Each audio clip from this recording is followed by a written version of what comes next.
ಇವತ್ತಿನ power focus ನಲ್ಲಿ ಎರಡು ವಿಚಾರವನ್ನ ಚರ್ಚೆಗೆ ತೆಗೆದುಕೊಂಡಿದ್ದೀವಿ. ಒಂದು, ಸಂಪುಟ ಪುನಾರಚನೆ.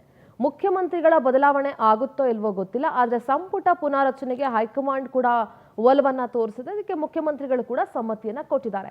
ಯಾರು ಇನ್ನು ಯಾರು ಔಟು, ಯಾರನ್ನ ಉಳಿಸ್ಕೊಳ್ಳುತ್ತೆ ಇವಾಗ ಕಾಂಗ್ರೆಸ್ ಸರ್ಕಾರ, ಯಾರನ್ನ ಹೊರಗಿಡುತ್ತೆ? ಕಾಂಗ್ರೆಸ್ ಅಲ್ಲಂತೂ ಡಜನ್ ಗಟ್ಟಲೆ ಆಕಾಂಕ್ಷಿಗಳಿದ್ದಾರೆ. ಈ ಸಂಪುಟ ಪುನಾರಚನೆಯಿಂದ ಕಾಂಗ್ರೆಸ್ನಲ್ಲಿ ಏನಾದರೂ ನವೆಂಬರ್ ಕ್ರಾಂತಿ ಅಂತ ಹೇಳ್ತಾ ಇದ್ವಲ್ಲ, ಆ ಕ್ರಾಂತಿಯ ಕೋಲಾಹಲ ಎಲ್ಲಿವರೆಗೆ ಹೋಗಿ ನಿಂತ್ಕೊಳ್ಳುತ್ತೆ ಅನ್ನುವಂಥದ್ದು ಒಂದು ವಿಚಾರ. ಆದರೆ ಮತ್ತೊಂದು ವಿಚಾರ, ಬಿಗ್ ಬಾಸ್ ವಿಚಾರ ನಿಮ್ಮೆಲ್ರಿಗೂ ಗೊತ್ತೇ ಇದೆ. PCB ಪೊಲ್ಯೂಷನ್ ಕಂಟ್ರೋಲ್ ಬೋರ್ಡು ನಿಯಮ ಉಲ್ಲಂಘನೆ ಮಾಡಿದೆ ಜಾಲಿವುಡ್ ಸ್ಟುಡಿಯೋಸ್ ಅಂತ ಹೇಳಿ ಬೀಗ ಹಾಕಿತ್ತು ಬಿಗ್ ಬಾಸ್ ಮನೆಗೆ. ಆದರೆ ನಿನ್ನೆ ರಾತ್ರೋರಾತ್ರಿ DC ಹೋಗಿ ಕೀಯನ್ನ ಕೊಟ್ಟು ಬಿಗ್ ಬಾಸ್ ಮನೆಯನ್ನ ಓಪನ್ ಮಾಡಿದ್ರು. ಅದು DK ಶಿವಕುಮಾರ್ ಅವರ ಪರ್ಮಿಷನ್ ಮೇಲೆ. ಹೂ ಇಸ್ DK ಶಿವಕುಮಾರ್ ಇಲ್ಲಿ ಅನ್ನೋ ಒಂದು ಪ್ರಶ್ನೆ ಬರುತ್ತೆ. ಪೊಲ್ಯೂಷನ್ ಕಂಟ್ರೋಲ್ ಬೋರ್ಡ್ನ ಅಧ್ಯಕ್ಷರು ನರೇಂದ್ರ ಸ್ವಾಮಿ ಅವರ ಒಂದು ಅನುಮತಿ ಇಲ್ಲದೆ, ಅಥವಾ ರಾಮನಗರದ ಉಸ್ತುವಾರಿ ಸಚಿವರು ಏನಿದ್ರು ರಾಮಲಿಂಗಾರೆಡ್ಡಿ ಅವರ ಗಮನಕ್ಕೂ ಬಾರದೆ DCM DK ಶಿವಕುಮಾರ್ ಅವರು ಇದರಲ್ಲಿ ಮೂಗು ತೂರಿಸಿದ್ದು ಅಥವಾ ಇಂಟರ್ಫಿಯರ್ ಆಗಿದ್ದು ಎಷ್ಟು ಮಟ್ಟಿಗೆ ಸರಿ ಅನ್ನೋದು ಕೂಡ ಚರ್ಚೆ ಆಗ್ತಾ ಇದೆ. ಈ ಎರಡು ವಿಚಾರಗಳ ಬಗ್ಗೆ ಇವತ್ತಿನ ಪವರ್ ಫೋಕಸ್ ನಲ್ಲಿ ಚರ್ಚೆ ಮಾಡ್ತಾ ಹೋಗ್ತೀನಿ. ಹಾಗಾದ್ರೆ let's go for breaking updates.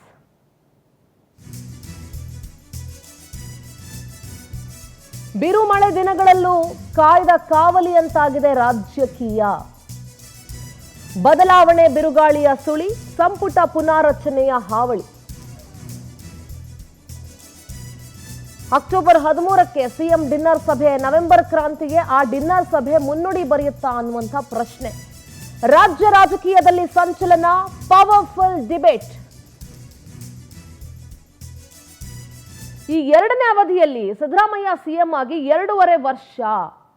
November 20ಕ್ಕೆ 2.5 ವರ್ಷಗಳ ಆಡಳಿತ ಮುಕ್ತಾಯ ಆಗುತ್ತೆ. ಇನ್ನು 2.5 ವರ್ಷನೂ ಅವರೇ ಇರ್ತಾರಾ ಅಥವಾ DCM ಅವ್ರಿಗೆ ಏನಾದ್ರೂ ಬಿಟ್ಕೊಡ್ತಾರಾ? ನವೆಂಬರ್ 20ಕ್ಕೆ 2.5 ವರ್ಷಗಳ ಆಡಳಿತ ಮುಕ್ತಾಯ ಆಗುತ್ತೆ. DK ಶಿವಕುಮಾರ್ ಮುಖ್ಯಮಂತ್ರಿ ಆಗಬೇಕು ಅಂತ ಅವರ ಆಪ್ತ ಶಾಸಕ ಇಕ್ಬಾಲ್ ಹುಸೇನ್ ಕೊಪ್ಪಳದಲ್ಲಿ ಹೇಳಿಕೆ ಕೊಟ್ಟಿದ್ದಾರೆ. ರಾಮನಗರ ಶಾಸಕ ಇಕ್ಬಾಲ್ ಹುಸೇನ್ DK ಶಿವಕುಮಾರ್ ಅವರ ಆಪ್ತ ಶಾಸಕ ಅಂತಾನೆ ಹೇಳಬೇಕು. ಇದು ಒಂದು ಸಲ ಅಲ್ಲ ಇಕ್ಬಾಲ್ ಹುಸೇನ್ ಹೇಳಿಕೆಯನ್ನ ಕೊಟ್ಟಿರೋದು. ಈ ಹಿಂದೆ ಕೂಡ ಹಲವು ಬಾರಿ ಇಕ್ಬಾಲ್ ಹುಸೇನ್ ಪುನರುಚ್ಚರಿಸಿದ್ದಾರೆ. KPCCಯಿಂದ ನೋಟಿಸ್ ಕೊಟ್ಟರೂ ಕೂಡ ಮತ್ತೆ ಮತ್ತೆ ಅದೇ ವಿಚಾರವನ್ನ ಕೊಪ್ಪಳದಲ್ಲಿ ಮಾತನಾಡಿದ್ದಾರೆ. ಕೇಳಿಸ್ಕೊಳ್ಳೋಣ. ಈಗೂ ಹೇಳ್ತೀನಲ್ಲ, ಇಲ್ಲ ಅಂತ ಇಲ್ಲ. ಈಗಾಗಲೇ ನಾವು ಹೈಕಮಾಂಡ್ಗೆ ನಾವು ತೀರ್ಮಾನ ತಗೊಳ್ತೇವೆ ಅಂತ ಹೇಳಿದ್ದಾರೆ. ನಾವು ಮಧುವಾಗಿರ್ತೀವಿ. ಹೇಳ್ತಾ ಇದ್ದೀನಿ ಸರ್, ಮುಖ್ಯಮಂತ್ರಿ ಆಗ್ತಾರೆ ಅಂತ ಈಗೂ ಹೇಳ್ತಾ ಇದ್ದೀನಿ. DK ಶಿವಕುಮಾರ್ ಅದಕ್ಕೆ ನನಗೇನು ಬಿಡಿಸಿ ಹೇಳಬೇಕು, ನನಗೆ ಬಿಡಿಸಿ ಕೇಳಬೇಕು, ಏನು ಅವಶ್ಯಕತೆ ಇಲ್ಲ. ನಾನು ನನ್ನ ಅಭಿಲಾಷೆ, ನನ್ನ ಆಸೆ, ನನ್ನ ಅನಿಸಿಕೆ, ನನ್ನ ವೈಯಕ್ತಿಕವಾದಂಥ ಅಭಿಪ್ರಾಯನ ನಾನು ಸ್ಪಷ್ಟವಾಗಿ ತಿಳಿಸಿದ್ದೀನಿ. ಅದಕ್ಕೆ ನಾನು ಬದ್ಧವಾಗಿರ್ತೀನಿ. ಅದಕ್ಕೆ ನಾನು ಬದ್ಧವಾಗಿರ್ತೀನಿ. ನಾವು ಹೇಳಿದ್ದೀವಿ, ಹೈಕಮಾಂಡ್ ತೀರ್ಮಾನ. ನೋಡಿ, ರಾಜ್ಯ ಸರ್ಕಾರದಲ್ಲಿ ಈಗ ಸಂಪುಟ ಪುನಾರಚನೆಯ ಬಿರುಗಾಳಿ ಶುರುವಾಗಿದೆ. ಸರ್ಕಾರದ ಅರ್ಧ ಅವಧಿ ಮುಗಿಯೋ ವೇಳೆ ಸಂಪುಟಕ್ಕೆ ಸರ್ಜರಿ ಮಾಡೋದಕ್ಕೆ ಮುಂದಾಗ್ತಾ ಇದ್ದಾರೆ. ಸಿಎಂ ಸಿದ್ದರಾಮಯ್ಯ ನಿರ್ಧಾರಕ್ಕೆ ಹೈಕಮಾಂಡ್ ಕಂಪ್ಲೀಟ್ ಬಲವನ್ನ ತುಂಬುತ್ತಾ ಇದೆ. ಅಕ್ಟೋಬರ್ 13ಕ್ಕೆ ಸಚಿವರಿಗೆ ಡಿನ್ನರ್ ಸಭೆಯನ್ನ ನಿಗದಿ ಮಾಡಿದ್ದಾರೆ ಸಿದ್ದರಾಮಯ್ಯ. ಸಂಪುಟ ಪುನಾರಚನೆಗೆ ಮತ್ತಷ್ಟು ಪುಷ್ಟಿ ನೀಡಿದೆ ಸಿಎಂ ಅವರ ಈ ಡಿನ್ನರ್ ಸಭೆ. ಸಂಪುಟ ಪುನಾರಚನೆ ಆದರೆ ಬದಲಾವಣೆಯ ಆಟಕ್ಕೆ ಫುಲ್ ಸ್ಟಾಪ್ ಬೀಳಬಹುದು. ಸಿದ್ದು ನೇತೃತ್ವದಲ್ಲಿ 5 ವರ್ಷಗಳ ಸರ್ಕಾರ ನಡೆಯೋದು ಶತಸಿದ್ಧ ಅನ್ನೋ ರೀತಿ ಕಾಣಿಸ್ತಾ ಇದೆ. ಸಂಪುಟಕ್ಕೆ ಏನಾದರೂ ಸರ್ಜರಿ ಆದರೆ ಯಾರಿಗೆ ಅವಕಾಶ, ಯಾರಿಗೆ ಗೇಟ್ ಪಾಸ್ ಅನ್ನೋದು ಕೂಡ ಚರ್ಚೆ.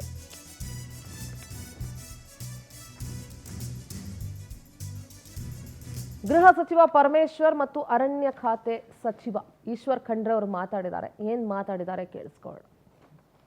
ಇದೇನಿದ್ರು ಹೈಕಮಾಂಡ್ ಎಲ್ಲ ನಮ್ಮ ಹಂತದಲ್ಲಿ ನಡೆಯುವಂಥದ್ದು ಅಲ್ವೇ ಅಲ್ಲ. ಇದೇನಿದ್ರು ಹೈಕಮಾಂಡಿನ ಹಂತದಲ್ಲಿ ನಡೀತಕ್ಕಂಥದ್ದು. ನನಗೆ ಒಂದೇ ಪ್ರಶ್ನೆ, ಏನು ಇದೆಲ್ಲ ಬರ್ತಾ ಇದೆಯಲ್ಲ, ಯಾರು ಇದನ್ನೆಲ್ಲ ಹೇಳ್ತಾರೆ ಅನ್ನೋದು ಕೂಡ ಗೊತ್ತಿಲ್ಲ. ಈಗ ಹೈಕಮಾಂಡ್ನವರು ಅವರಿಗೆ ಬಿಟ್ಟಿರ್ತಕ್ಕಂಥ ವಿಚಾರ, ಸ್ಪೆಕ್ಯುಲೇಷನ್ ಮಾಡುವಂಥದ್ದು ಇದೆಯಲ್ಲ. ಈಗ ರಿಷಫಲ್ ಆಗುತ್ತೆ ಅಂತ ಹೇಳಿದವರು ಯಾರು? ಸುಮ್ಮನೆ ಏನು ಆಲೆ ಎಲ್ಲ ಹೆಸರುಗಳೇ ಬರ್ತಾ ಇದ್ದಾವೆ. ಅವರು ರಾಜೀನಾಮೆ ಕೊಟ್ಟಿದ್ರು, ಅವ್ರನ್ನ ಮತ್ತೆ ವಾಪಸ್ ತಗೋಬೇಕು ಅಂತೇಳಿ ಒತ್ತಾಯ ಇದೆ ಎನ್ನುವಂಥದ್ದು. ಅದು ನಮಗೆಲ್ಲರಿಗೂ ಕೂಡ ಗೊತ್ತಿದೆ. ಅವರು ಒತ್ತಾಯ ಇದೆ, ಸಮುದಾಯದವರು ಹೌದು ನಮ್ಮ ಸಮುದಾಯಕ್ಕೆ ನೀವು ಕೊಟ್ಟಿರ್ತಕ್ಕಂಥ ಮಂತ್ರಿ ತೆಗ್ದಿದ್ದೀರಾ, ಕೊಡಿ ವಾಪಸ್ ಅಂತ ಹೇಳುವಂಥದ್ದು ಹೇಳಿದ್ದಾರೆ. ಅದನ್ನು ಸಂದರ್ಭಾನುಸಾರವಾಗಿ ಮುಖ್ಯಮಂತ್ರಿಗಳು ಹೈಕಮಾಂಡ್ನವ್ರ ಜೊತೆ ಮಾತಾಡಿ ತೀರ್ಮಾನ ಮಾಡ್ತಾರೆ. ಅದನ್ನ ಎಕ್ಸ್ಟೆಂಡೆಡ್ ಆಗಿ ಇಡೀ ಕ್ಯಾಬಿನೆಟ್ನ ರಿಷಫಲ್ಲು ಅಂತಕ್ಕಂಥದ್ದು ನಮ್ಮ ಹಂತದಲ್ಲಿ ನಡೆಯೋದಿಲ್ಲ. ಇದೆಲ್ಲ ನಮ್ಮ ನೋಡಿ, ಈಗ ಸಚಿವ ಸಂಪುಟದ ಪುನರಚನೆ ಇರ್ಬೋದು, ಮತ್ತೊಂದಿರ್ಬೋದು, ಇದು ಮಾನ್ಯ ಮುಖ್ಯಮಂತ್ರಿಗಳ ಪರಮಾಧಿಕಾರ. ಅವರು ನಮ್ಮ ಕಾಂಗ್ರೆಸ್ ಪಕ್ಷದ ವರಿಷ್ಠರ ಜೊತೆಯಲ್ಲಿ ಚರ್ಚೆ ಮಾಡಿ ಒಂದು ಉತ್ತಮವಾದಂತ ತೀರ್ಮಾನವನ್ನು ಮಾಡುತ್ತಾರೆ. ರೀಶಫಲ್ ಆಗುತ್ತೆ ಸರ್? ನೋಡಿ, ಅದು ಮಾನ್ಯ ಮುಖ್ಯಮಂತ್ರಿಗಳು ಹೇಳ್ಬೇಕು, ನಾನು ಹೇಳಿಕ್ಕಾಗತ್ತಾ? ನೋಡಿ, ಈಗ ಸಚಿವ ಸಂಪುಟದ ಪುನರಚನೆ ಇರ್ಬೋದು, ಮತ್ತೊಂದಿರ್ಬೋದು, ಇದು ಮಾನ್ಯ ಮುಖ್ಯಮಂತ್ರಿಗಳ ಪರಮಾಧಿಕಾರ. ಅವರು ನಮ್ಮ ಕಾಂಗ್ರೆಸ್ ಪಕ್ಷದ ವರಿಷ್ಠರ ಜೊತೆಯಲ್ಲಿ ಚರ್ಚೆ ಮಾಡಿ ಒಂದು ಉತ್ತಮವಾದಂತ ತೀರ್ಮಾನವನ್ನು ಮಾಡುತ್ತಾರೆ. ರೀಶಫಲ್ ಆಗುತ್ತೆ ಸರ್? ನೋಡಿ, ಅದು ಮಾನ್ಯ ಮುಖ್ಯಮಂತ್ರಿಗಳು ಹೇಳ್ಬೇಕು, ನಾನು ಹೇಳಿಕ್ಕಾಗತ್ತಾ? ನೋಡಿ, ಇನ್ನು ಸಚಿವ ಸಂಪುಟ ಪುನಾರಚನೆ ಆದ್ರೆ ಯಾರನ್ನೆಲ್ಲ ಹೊರಗಡೆ ಹಾಕ್ಬೋದು, ಯಾರಿಗೆಲ್ಲ ಗೇಟ್ ಪಾಸ್ ಸಿಗಬಹುದು ಸಂಪುಟದಿಂದ ನೋಡ್ತಾ ಹೋಗೋಣ. ಒಂದು, ಆಹಾರ ಇಲಾಖೆ ಸಚಿವ KH ಮುನಿಯಪ್ಪ, ಕಾನೂನು ಸಚಿವ HK ಪಾಟೀಲ್, ಆರೋಗ್ಯ ಸಚಿವ ದಿನೇಶ್ ಗುಂಡೂರಾವ್, ಮಹಿಳಾ ಮತ್ತು ಮಕ್ಕಳ ಕಲ್ಯಾಣ ಇಲಾಖೆ ಸಚಿವೆ ಲಕ್ಷ್ಮೀ ಹೆಬ್ಬಾಳ್ಕರ್, NS ಬೋಸರಾಜ್ ಸಣ್ಣ ನೀರಾವರಿ ಇಲಾಖೆಯನ್ನು ನಿರ್ವಹಿಸ್ತಾ ಇದ್ದಾರೆ, ಶರಣ್ ಪ್ರಕಾಶ್ ಪಾಟೀಲ್ ವೈದ್ಯಕೀಯ ಸಚಿವರು, SS ಮಲ್ಲಿಕಾರ್ಜುನ್ ತೋಟಗಾರಿಕೆ, ಮಧು ಬಂಗಾರಪ್ಪ ಪ್ರಾಥಮಿಕ ಮತ್ತು ಪ್ರೌಢ ಶಿಕ್ಷಣ, ಶರಣಬಸಪ್ಪ ದರ್ಶನಾಪುರ ಸಣ್ಣ ಕೈಗಾರಿಕೆ, RB ತಿಮ್ಮಾಪುರ ಅಬಕಾರಿ, K ವೆಂಕಟೇಶ್ ಪಶುಸಂಗೋಪನೆ, ಮಂಕಾಳ್ ವೈದ್ಯ ಮೀನುಗಾರಿಕೆ ಮತ್ತೆ ಬಂದರು, D ಸುಧಾಕರ್ ಯೋಜನೆ ಮತ್ತು ಸಾಂಖ್ಯಿಕ ಇಲಾಖೆ ಸಚಿವರು, ರಹೀಂ ಖಾನ್ ಪೌರಾಡಳಿತ ಇಲಾಖೆಯ ಸಚಿವರು. ಒಂದಷ್ಟು ಜನ ಸಚಿವರಿದ್ದಾರೆ. ಇಲಾಖೆಯಲ್ಲಿ ಏನಕ್ಕೂ ಬರ್ದೇ ಇರೋರು, ಏನೂ ಕೆಲಸವನ್ನ ಮಾಡದೇ ಇರೋರು ಬಹಳಷ್ಟು ಜನ ಇದ್ದಾರೆ. ಅವರಿಗೆಲ್ಲ ಗೇಟ್ ಪಾಸ್ ಸಿಗುವಂತ ಸಾಧ್ಯತೆಗಳು ಹೆಚ್ಚಾಗೇ ಇದೆ.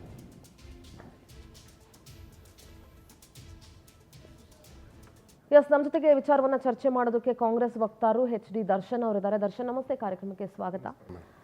ಒಂದು ಕಡೆ ಕಾಂಗ್ರೆಸ್ನಲ್ಲಿ ಇವಾಗ ಮುಖ್ಯಮಂತ್ರಿ ಬದಲಾವಣೆಯ ವಿಚಾರಗಳು ಮುನ್ನೆಲೆಯಲ್ಲಿರುವಾಗಲೇ ಈಗ ಸಚಿವ ಸಂಪುಟ ಪುನಾರಚನೆ ಆಲ್ಮೋಸ್ಟ್ 1 ವರ್ಷದಿಂದನೂ ಸಚಿವ ಸಂಪುಟ ಪುನಾರಚನೆ ಆಗುತ್ತೆ ಅಂತ ಫೈನಲಿ ಇವಾಗ ನಿಮ್ಮ ಹೈಕಮಾಂಡ್ ಕೂಡ ಅಸ್ತು ಅಂದಿದೆ ಅಂಡ್ CM ಕೂಡ ಸಮ್ಮತಿ ಕೊಟ್ಟಿದ್ದಾರೆ. ಸಂಪುಟ ಸರ್ಜರಿಗೆ ಮುಂದಾಗ್ತಾ ಇದ್ದೀರಾ ಅನ್ನೋದು ಗೊತ್ತಾಗ್ತಾ ಇದೆ. ಸೊ ಏನು ನಡೀತಾ ಇದೆ ಕಾಂಗ್ರೆಸ್ನಲ್ಲಿ? ಖಂಡಿತವಾಗ್ಲೂ ಇದೊಂದು ಮಾಧ್ಯಮಗಳಲ್ಲಿ ಚರ್ಚೆ ಆಗ್ತಾ ಇರ್ತಕ್ಕಂಥ ವಿಚಾರ. ಹೈಕಮಾಂಡ್ ಈ ವಿಚಾರವಾಗಿ ಎಲ್ಲೂ ಸಮೇತ ಇದನ್ನು ಮಾಧ್ಯಮಗಳಿಗಾಗಲಿ ಅಥವಾ ನಾಯಕರಿಗಾಗಲಿ ಹೇಳಿರ್ತಕ್ಕಂಥದ್ದು ಬಹಿರಂಗವಾಗಿಲ್ಲ. ಮಾನ್ಯ ಮುಖ್ಯಮಂತ್ರಿಗಳು ಸಮೇತ ಈ ವಿಚಾರದಲ್ಲಿ ಎಲ್ಲೂ ಮಾತಾಡಿಲ್ಲ. ಆದರೆ ನಾನಿವಾಗ ನಿಮ್ಮ ಚಾನಲಲ್ಲೇ ನೋಡಿದೆ, ಸುಮಾರು ಜನರು ನೀವೇ ಇಲ್ಲೇ ಕೂತ್ಕೊಂಡು ಕೈ ಬಿಟ್ಬಿಟ್ರಿ. ಹೊಸದು ಯಾರ್ಯಾರಿಗೆ ಕೊಡ್ತೀರಾ ಅಂತ ಇಲ್ಲಿ ಹೇಳ್ಬಿಟ್ಟು ನೀವು ನಿಮ್ಮ KPCC ಆಫೀಸಲ್ಲಿ ಕೂತ್ಕೊಂಡು ನೋಡಿವ್ರಂತೆ ಯಾರನ್ನ ಕೈ ಬಿಡ ಅಲ್ಲಲ್ಲ. ಅದೇ ಎನಿವೆ ಆ ರೀತಿಯಾದಂಥ ಚರ್ಚೆಗಳು ಯಾವುದು ನಡೆದಿಲ್ಲ ನಮ್ಮ ಪಕ್ಷದಲ್ಲಿ. ಇವಾಗ ರಾಜ್ಯದ ಮುಖ್ಯಮಂತ್ರಿಯಾಗಿ ಮಾನ್ಯ ಶ್ರೀ ಸಿದ್ದರಾಮಯ್ಯನವರು ಉತ್ತಮವಾದಂಥ ಆಡಳಿತವನ್ನು ಕೊಡ್ತಾ ಇದ್ದಾರೆ. ಹಾಗೆ ನಮ್ಮ ಮಂತ್ರಿಗಳು ಸಮೇತ ಉತ್ತಮವಾದಂಥ ಕೆಲಸವನ್ನು ಮಾಡ್ತಾ ಇದ್ದಾರೆ. ಸದ್ಯಕ್ಕಂತೂ ಆ ರೀತಿಯಾದಂಥ ನಿರ್ಧಾರಗಳನ್ನ ಮಾಡಿಲ್ಲ. ಹಾಗೇನಾದರೂ ಮಾಡಬೇಕು ಅಂತಂದರೆ ಅದರ ನಿರ್ಧಾರವನ್ನು ಮಾನ್ಯ ಮುಖ್ಯಮಂತ್ರಿಗಳು, KPCC ಅಧ್ಯಕ್ಷರು ಮತ್ತು ನಮ್ಮ ಹೈಕಮಾಂಡ್ನ ನಾಯಕರು ಸೇರಿ ಮಾಡುವಂಥದ್ದು. ಆದರೆ ಸದ್ಯಕ್ಕಂತೂ ಆ ನಿರ್ಧಾರವನ್ನು ನಮ್ಮ ಪಕ್ಷದಲ್ಲಿ ಮಾಡಿಲ್ಲ ಮೇಡಮ್. ಸೊ ಸಂಪುಟ ಪುನಾರಚನೆ ಆಗಲ್ಲ ಅಂತ ಹೇಳ್ತಾ ಇದ್ದೀರಾ?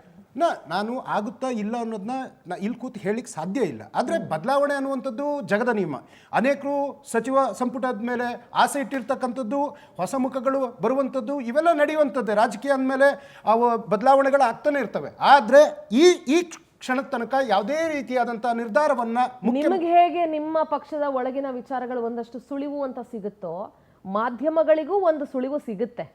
ನೀವು ಅದನ್ನ ಹೈಕಮಾಂಡ್ ಅಲ್ಲಿ ಹೇಳಿಲ್ಲ, ಹೈಕಮಾಂಡ್ ಇಲ್ಲಿ ಹೇಳಿಲ್ಲ, KPCC ಹೇಳಿಲ್ಲ ಅಂದ ತಕ್ಷಣ ಮಾಧ್ಯಮಗಳಿಗೆ ಗೊತ್ತಾಗಲ್ಲ ಅಂತಲ್ಲ. ಅದರ ಸುಳಿವು ನಮಗೆ ಸಿಕ್ಕಿರೋದ್ರಿಂದ ಇದನ್ನ ಚರ್ಚೆ ಮಾಡ್ತಾ ಇದೀವಿ. ನಾವಿಲ್ಲೇ ಒಂದಷ್ಟು ಜನ ಕೈ ಬಿಟ್ಬಿಟ್ವಿ ಅಂತ ನೀವು ಹೇಳ್ತಾ ಇದ್ರಿ. ನೀವು ಇಲ್ಲಿ ಕೂತ್ಕೊಂಡು ನೋಡ್ತಾ ಇದ್ದೀರಾ. ನೀವು ನಾಳೆ ನೆಕ್ಸ್ಟ್ KPCC ಕಚೇರಿಯಲ್ಲಿ ಕೂತ್ಕೊಂಡು ನೋಡ್ಬೋದು ಒಂದಷ್ಟು ಜನ ಕೈ ಬಿಡೋದನ್ನ. ದೊಡ್ಡ ಸ್ಕ್ರೀನಲ್ಲೇ ನೋಡ್ಬೋದು ಅವಾಗ ಇನ್ನೂ ನೀವು. ಸೊ ಈಗ ಈ ಡಿನ್ನರ್ ಸಭೆ ಅಕ್ಟೋಬರ್ 13ಕ್ಕೆ ಮುಖ್ಯಮಂತ್ರಿಗಳ ಡಿನ್ನರ್ ಸಭೆಯ ಉದ್ದೇಶ ಏನು? ಈ ಡಿನ್ನರ್ ಪಾರ್ಟಿಗಳನ್ನ ಮಾಡುವಂಥದ್ದು ಸ್ವಾಭಾವಿಕ. ಕೆಲವೊಂದು ಸರಿ ಮಂತ್ರಿಗಳ ಮನೆಯಲ್ಲಿ ಮಾಡ್ತಾರೆ, ಕೆಲವೊಂದು ಸರಿ ಲೀಡರ್ಗಳ ಮನೇಲಿ ಮಾಡ್ತಾರೆ, ಕೆಲವೊಂದು ಸರಿ ಉಪಮುಖ್ಯಮಂತ್ರಿಗಳು ಮಾಡ್ತಾರೆ, ಕೆಲವೊಂದು ಸರಿ ಮುಖ್ಯಮಂತ್ರಿಗಳು ಮಾಡ್ತಾರೆ. ಎಲ್ಲ ಮಂತ್ರಿಗಳು ಒಟ್ಟಿಗೆ ಸೇರುವಂಥದ್ದು, ಅವ್ರ ಜೊತೆಗೆ ಹಲವು ವಿಚಾರಗಳನ್ನ ಮುಕ್ತವಾಗಿ ಮಾತನಾಡುವಂಥದ್ದು, ಇವೆಲ್ಲ ಸಾಂದರ್ಭಿಕವಾಗಿ ನಡೆಯುವಂಥದ್ದು. ಇದರಲ್ಲಿ ಯಾವುದೇ ರೀತಿಯಾದಂಥ ರಾಜಕೀಯ ಖಂಡಿತ. ಯಾಕೆಂದ್ರೆ ಈ ಹಿಂದೆ ಡಿನ್ನರ್ ಪಾಲಿಟಿಕ್ಸ್ ಅಂತ ಬಂದಾಗ ಡಿ ಕೆ ಶಿವಕುಮಾರ್ ಹೈಕಮಾಂಡ್ ಮುಖಾಂತರ ಅದಕ್ಕೆ ಬ್ರೇಕ್ ಹಾಕುವಂತ ಕೆಲಸ ಮಾಡಿದ್ರು. ಇದೇ ಪರಮೇಶ್ವರ್ ಅವರು ಮತ್ತೆ ಸತೀಶ್ ಜಾರಕಿಹೊಳಿ ಅವರ ಒಂದು ಟೀಮ್ ಏನಿದೆ, ಡಿನ್ನರ್ ಪಾಲಿಟಿಕ್ಸ್ ಅಂತ ಅಥವಾ ಡಿನ್ನರ್ ಮೀಟಿಂಗ್ಸ್ ಅಂತ ಮಾಡಿದಾಗ ಅದಕ್ಕೆ ಬ್ರೇಕ್ ಹಾಕುವಂತ ಕೆಲಸವನ್ನ ಹೈಕಮಾಂಡ್ ಮಾಡಿತ್ತು. ಯಾವುದೇ ಡಿನ್ನರ್ ಪಾಲಿಟಿಕ್ಸ್ ಮಾಡಂಗಿಲ್ಲ ಅಂತ ಹೇಳಿದ್ರು, ಅದನ್ನ ಇಲ್ಲ ಅಂತ ವಾದಿಸಬೇಡಿ. ಅದರ ವಿಡಿಯೋ ಕ್ಲಿಪ್ಸ್ ಕೂಡ ನನ್ನ ಹತ್ರ ಇದೆ. ಬೇಕು ಅಂತಂದ್ರೆ ಪ್ರೋಗ್ರಾಮ್ ಮುಗಿಯೋದ್ರೊಳಗಡೆ ನಾನು ಪ್ಲೇ ಮಾಡಬಲ್ಲೆ. ಇದ್ರ ಉದ್ದೇಶ ಏನು? ಹಾಗೇನಿಲ್ಲ. ಯಾಕೆಂದ್ರೆ ಯಾರು ಬೇಕಿದ್ರು ಊಟವನ್ನು ಅರೇಂಜ್ ಮಾಡ್ಬೋದು, ಅಲ್ಲಿಗೆ ಯಾವ ನಾಯಕರು ಬೇಕಿದ್ರು ಹೋಗ್ಬೋದು. ಯಾಕೆಂದ್ರೆ ಎಲ್ಲರೂ ಒಂದೇ ಪಕ್ಷದವ್ರು ಇರೋದ್ರಿಂದ ಸಾಮಾನ್ಯವಾಗಿ ಎಲ್ಲರೂ ಒಟ್ಟಿಗೆ ಸೇರುವಂಥದ್ದು ಸಹಜ. ಇದರಲ್ಲಿ ಹೈಕಮಾಂಡ್ ಒಂದು ಊಟಕ್ಕೆ ನೀವು ಬೇಡ ಅನ್ನುವಂಥದ್ದಕ್ಕೆ ನಮ್ಮ ಹೈಕಮಾಂಡ್ ಯಾವತ್ತೂ ಹೋಗಿಲ್ಲ. ಮಾನ್ಯ ಮಲ್ಲಿಕಾರ್ಜುನ್ ಖರ್ಗೆ ಸಾಹೇಬರು ಎಲ್ಲೂ ಹೇಳಿಲ್ಲ. ಅದನ್ನ ಮಲ್ಲಿಕಾರ್ಜುನ್ ಖರ್ಗೆ ಸಾಹೇಬರು ಆ ವಿಚಾರವನ್ನು ಎಲ್ಲೂ ಹೇಳಿಲ್ಲ. ಅಂದ್ರೆ ಇಲ್ಲಿ ಹೈಕಮಾಂಡ್ ಅಂತಂದ್ರೆ ವೇಣುಗೋಪಾಲ್ ಅವ್ರ ಹೈಕಮಾಂಡ್ ಅಲ್ವಾ, ಸುರ್ಜೇವಾಲಾ ಅವ್ರ ಹೈಕಮಾಂಡ್ ಅಲ್ವಾ, ರಾಜ್ಯ ಉಸ್ತುವಾರಿ ಅವರೇ ಬಂದು ಹೇಳಿದ್ರು ಯಾವುದೇ ರೀತಿಯಾದಂತಹ ಡಿನ್ನರ್ ಮೀಟಿಂಗ್ಸ್ ಗಳನ್ನ ಮಾಡೋ ಹಾಗಿಲ್ಲ. ಡಿನ್ನರ್ ಮಾಡ್ಬೋದು, ಆದ್ರೆ ಕೆಲವೊಂದು ಗೊಂದಲಗಳಿದ್ದಾಗ ಅಂಥದಕ್ಕೆ ಅವಕಾಶಗಳನ್ನ ಕೊಡಬಾರ್ದು ಅಂತ ಹೇಳಿರ್ಬೋದು. ನಾನು ಅದನ್ನ ಅಲ್ಲಗಳಿತಾ ಇಲ್ಲ, ಹೇಳಿರ್ಲೂಬಹುದು. ಆದ್ರೆ ನಮ್ಮ ಪಕ್ಷದಲ್ಲಿ ಆ ರೀತಿಯಾದಂಥ ಭಿನ್ನಾಭಿಪ್ರಾಯಗಳಿಲ್ಲ. ಮಾನ್ಯ ಮುಖ್ಯಮಂತ್ರಿಗಳು ಒಂದು ಸಂತೋಷದ ಕೂಟ ಅಂತ ಹೇಳ್ಬಿಟ್ಟು ಒಂದು ಡಿನ್ನರ್ ಪಾರ್ಟಿ ಕೊಡ್ತಾ ಇರ್ತಕ್ಕಂಥದ್ರಲ್ಲೂ ಒಂದು ರಾಜಕೀಯ ಹುಡುಕುವಂಥದ್ದು ಅಥವಾ ಅದರಲ್ಲೇನೋ ಒಂದು ಹೊಸ ಬದಲಾವಣೆಗಳಾಗ್ತದೆ ಅನ್ನುವಂಥದ್ದು ಅಷ್ಟೊಂದು ಸಮಂಜಸ ಅಲ್ಲ ಅನ್ನುವಂಥದ್ದು ನನ್ನ ಭಾವನೆ. ಈಗ ಉದಾಹರಣೆ, ನೀವು ಈಗ ಯಾವುದೋ ಒಂದು ಕ್ರಾಂತಿ ಅನ್ನುವಂಥ ವಿಚಾರ ಹೇಳಿದ್ರಿ. ನಮಗೆ ಗೊತ್ತಿರೋದು ಯಾವುದು? ಒಂದೇ ಒಂದು ಸಂಕ್ರಾಂತಿ. ನಾವ್ಯಾರು ಕ್ರಾಂತಿ ಅಂತ ಹೇಳಿಲ್ಲಪ್ಪ. ನಿಮ್ಮ ಪಕ್ಷದ ಈಗ ಮಾಜಿ ಸಚಿವರು ಹಾಲಿ ಶಾಸಕರೇ ಫಸ್ಟ್ ಕ್ರಾಂತಿ ಅಂತ ಶುರು ಮಾಡಿ ಈಗ ಮನೇಲಿ ಹೋಗಿ ಕೂತ್ಕೊಂಡಿದ್ದಾರೆ. ನಾವ್ಯಾರು ಕ್ರಾಂತಿ ಅನ್ನೋ ಪದ ಫಾರ್ ಯುವರ್ ಕೈಂಡ್ ಇನ್ಫಾರ್ಮೇಶನ್ ನೀವ್ ಹೆಂಗೆ ಮಾಧ್ಯಮಗಳಿಗೆ ಯಾರು ಹೇಳಿದ್ರೋ ಗೊತ್ತಿಲ್ಲ, ಯಾವ ಮಾಧ್ಯಮಕ್ಕೂ ಹೈಕಮಾಂಡ್ ಬಂದು ಹೇಳಿಲ್ಲ ಅಂತ ಹೇಳಿದ್ರು. ಯಾವ ಮಾಧ್ಯಮಗಳು ಮೊದಲು ಕ್ರಾಂತಿ ಅನ್ನೋ ಪದನ ಬಳಸಿರ್ಲಿಲ್ಲ ಕಾಂಗ್ರೆಸ್ ವಿಚಾರಕ್ಕೆ ಬಂದಾಗ. ನಿಮ್ಮ ಪಕ್ಷದ ಶಾಸಕರು ರಾಜಣ್ಣ ಅವರು ಯಾವಾಗ ಸೆಪ್ಟೆಂಬರ್ ಕ್ರಾಂತಿ ಅಂತ ಶುರು ಮಾಡಿದ್ರು ಅಲ್ಲಿಂದ ಈ ಕ್ರಾಂತಿ ಅನ್ನೋ ಪದ ಪುಷ್ಟಿ ತಗೊಳ್ತೆ ಹೊರತು ನಾವ್ ಯಾವ ಮಾಧ್ಯಮದವರು ಕ್ರಾಂತಿ ಕಾಂಗ್ರೆಸ್ ನಲ್ಲಿ ಏನ್ ಕ್ರಾಂತಿ ಆದ್ರೆ ನಮ್ಗೇನ್ರಿ ಆಗ್ಬೇಕಾಗಿದೆ? ನಾವ್ ಯಾರು ಅದ್ರ ಬಗ್ಗೆ ಮೇಡಮ್, ರಾಜಣ್ಣ ಸಾಹೇಬ್ರು ಅವ್ರು ಹೇಳಿದ್ರು, ಆದ್ರೆ ಆ ವಿಚಾರಕ್ಕೆ ಅವರು ಅಲ್ಲ ವಾಟ್ ಎವರ್ ಆ ಪದ ಹೇಳ್ತಾ ಇದ್ದೀನಿ. ನಮಗ್ ಗೊತ್ತಿರೋದು ಬರೀ ಸಂಕ್ರಾಂತಿ ಅಂದ್ರಲ್ಲ, ಇಲ್ಲಿ ಸಂಕ್ರಾಂತಿ ಆಗ್ತಿದೆ ಅಂತ ನಾನು ಹೇಳ್ತಾ ಇದ್ದೀನಿ. ಅವರು ಒಂದ್ ಬಾರಿ ಹೇಳಿದ್ದ ನಾನು ನೋಡಿದ್ದೀನಿ ಮಾಧ್ಯಮದಲ್ಲಿ. ಹೇಳಿರೋದನ್ನ ಇಲ್ಲ ಅಂತ ಹೇಳಲಿಕ್ಕೆ ಸಾಧ್ಯ ಇಲ್ಲ. ಆದ್ರೆ ಯಾವುದೇ ಕ್ರಾಂತಿಗಳು ನಮ್ಮ ಪಕ್ಷದಲ್ಲಿ ನಡೆಯಲ್ಲ. ಯಾವುದೇ ಕ್ರಾಂತಿಗಳು ಸದ್ಯಕ್ಕಂತೂ ನಡೆಯುವಂಥ ಸನ್ನಿವೇಶಗಳು ಏನು ಉದ್ಭವ ಆಗಿಲ್ಲ.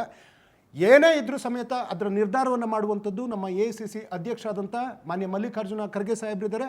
ಅವರ ಒಂದು ಸಲಹೆ ಸೂಚನೆಗಳು ಆ ಸಂದರ್ಭಗಳಿಗೆ ಯಾವ ರೀತಿ ಬರ್ತದೆ ಆ ರೀತಿ ಬದಲಾವಣೆಗಳು ಅಥವಾ ಸಚಿವ ಸಂಪುಟದ ಏನು ಸರ್ಜರಿ ಅಂತ ಹೇಳ್ತಾ ಇದ್ದೀರಾ ಆಗ್ಲೂಬಹುದು. ಅದನ್ನು ಅಲ್ಲಗಳಿಗೆ ಇಲ್ಲ. ಯಾಕೆಂದರೆ ಸರ್ಕಾರ ಈಗ 2.5 ವರ್ಷ ಕಂಪ್ಲೀಟ್ ಮಾಡ್ತಾ ಇದೆ.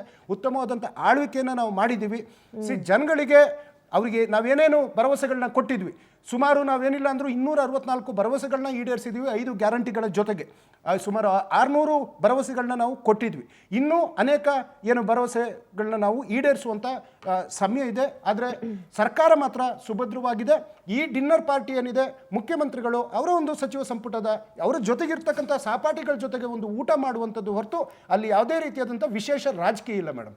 ಓಕೆ, ಈಗ ಆಲ್ರೆಡಿ ನಿಮ್ಮ ಹೈಕಮಾಂಡ್ ಬಂದು ರಾಜ್ಯ ಉಸ್ತುವಾರಿ ಸುರ್ಜೇವಾಲಾ ಅವರು ಯಾವುದೇ ರೀತಿಯ ಲೀಡರ್ಶಿಪ್ ಬದಲಾವಣೆ ವಿಚಾರ ಇಲ್ಲ, ಯಾರು ಕೂಡ ಅದರ ಬಗ್ಗೆ ಮಾತಾಡಬಾರ್ದು ಅಂತ ಖಡಕ್ ಆಗಿ ಹೇಳಿ ಹೋಗಿರುವಾಗ್ಲೂ ಇಕ್ಬಾಲ್ ಹುಸೇನ್ ಅವರು ಪದೇ ಪದೇ ಯಾಕೆ DCM DK ಶಿವಕುಮಾರ್ ಅವರು CM ಆಗ್ತಾರೆ ಅಂತ ಹೇಳ್ತಾರೆ? ಯಾಕೆ ಅವ್ರ ಬಾಯಿಗೆ ಬೀಗ ಹಾಕ್ಸಕ್ಕೆ ತಾಕತ್ತಿಲ್ವಾ ನಿಮ್ಮ ಹೈಕಮಾಂಡ್ಗೆ? ತಾಕತ್ತು ಇದೆ, ಎಲ್ಲದೂ ಇದೆ. ಆದ್ರೆ ಇವತ್ತು ಇಕ್ಬಾಲ್ ಹುಸೇನ್ ಅವರಿಗೆ ನೋಟಿಸ್ ಕೊಡುವಂತ ಕೆಲಸವನ್ನ ಕಾಂಗ್ರೆಸ್ ಪಕ್ಷ ಮಾಡಿದೆ.